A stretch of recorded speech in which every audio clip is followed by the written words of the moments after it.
এই দেশের মানুষ কম জানে না, যতটুকু জানে ততটুকু যদি মানায় আনতে পারত, এই বাংলাদেশ সোনার বাংলাদেশ না হীরার বাংলাদেশ হয়ে যেত। বেশ্যাখানা হালাল না হারাম সবাই জানেন তো?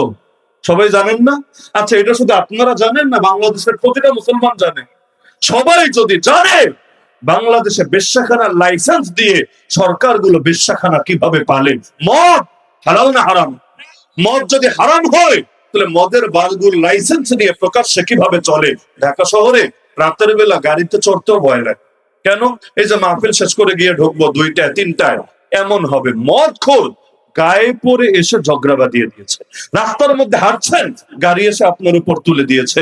কত দুর্ঘটনা ঘটে, কারণ প্রকাশ্যে মদ খেয়ে আসছে। গুলশান, বনানী, ধানমন্ডি বড় বড় এরিয়ায় মদের বারে গিয়ে নায়ক নায়িকা, গায়ক গায়িকা, বড় বড় লোকরা মদ খাচ্ছে। আর সরকার মাদকের বিরুদ্ধে এত কথা বলে, কিন্তু নিজেরাই আবার মাদকের লাইসেন্স দিয়ে থাকে। তার মানে অনুমতি ছাড়া, কর না দিয়ে তুমি যদি খাও তোমার বিরুদ্ধে পানিশমেন্ট হবে। আর নিজেও কিছু খাও, সরকারেও কিছু দাও, মানে সরকারের পয়সা দিবা আর নিজে বড় বড় বোতল টানবা। এটা যদি করো, পুলিশ দিয়ে তোমার নিরাপত্তার ব্যবস্থা করবে।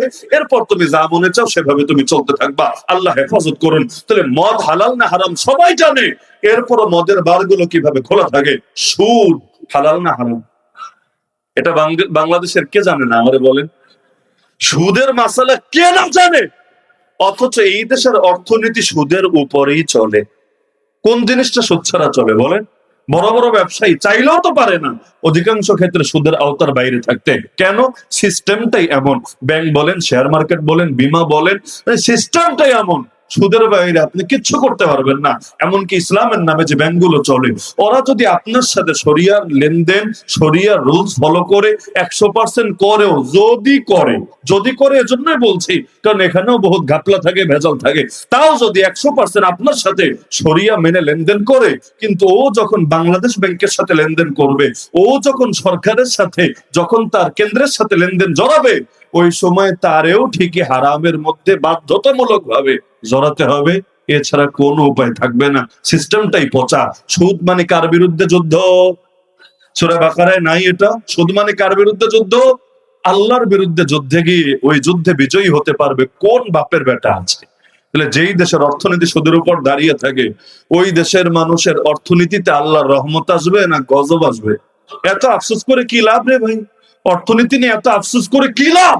যেই দেশের অর্থনীতির উপর আল্লাহর গজব আছে, ওই দেশের অর্থনীতির হালত এর চাইতেও করুণ হওয়া দরকার ছিল। তাও আল্লাহ আমাদের উপর বহুত রহম করণ করেছে, এখনো বাঁচিয়ে রেখেছে। তাহলে যুদ্ধে নেমেছে আল্লাহর বিরুদ্ধে, তাও যে এখনো টিকে আছি, এটার জন্যই শুকরিয়া আদায় করলে শুকরিয়ার হক আদায় করা সম্ভব না। নিজের আপন মায়ের সাথে জিনা করার চাইতেও নিকৃষ্ট গুনাহ সুদ। তাহলে বলছিলাম, আমাদের ঝামেলা জানায় না, আমাদের ঝামেলা কোথায়? মানায়। দেখেন না, এক একটা এমন দল কানা হওয়া হয়, একই কথা 2 দিন আগে বলবে এক সুরে, 2 দিন পরে বলবে আরেক সুরে। কেন? দল যাবে যেদিকে, আমারেও যেতে হবে সেদিকে। এতে কোরআনের বিরুদ্ধে যাওয়া লাগলে তাও রাজি, হাদিসের বিরুদ্ধে যাওয়া লাগলে তাও রাজি, নবীর বিরুদ্ধে যাওয়া লাগলে তাও রাজি। এগুলো হচ্ছে নাকি হচ্ছে না? প্রতিটা আকাম কুকামের পক্ষে যুক্তি দেওয়ার মতো লোক বাংলাদেশে আছে। আমি মাঝে মাঝে চিন্তা করি যে বিভিন্ন ভণ্ডামি চলে না এলাকায়, বিভিন্ন এলাকায় ধর্মের লেবাসে, ধর্মের নামে ভণ্ডামি চলে না? আমি মাঝে মাঝে চিন্তা করি, আমার চিন্তা ভুল হলে বইলে, এই সব ভণ্ডামি বন্ধ হয়ে যেত যদি ভণ্ডামির পক্ষে যুক্তি এবং দলিল সাপ্লাই দেওয়ার ঠিকাদারি কিছু ভণ্ড লেবাসধারী কাঁধে তুলে না নিত। আপনি দলিল দিবেন, আপনি যুক্তি দিবেন, দেখবেন ওরা মার্কেটে চলুক না চলুক একটা বুস্টুস দিয়া দলিল দেওয়ার চেষ্টা করবে। আরে যেই দেশে গাঁজা খাওয়ার পক্ষেও দলিল দেওয়া হয়, কি শোনেন নাই আপনারা?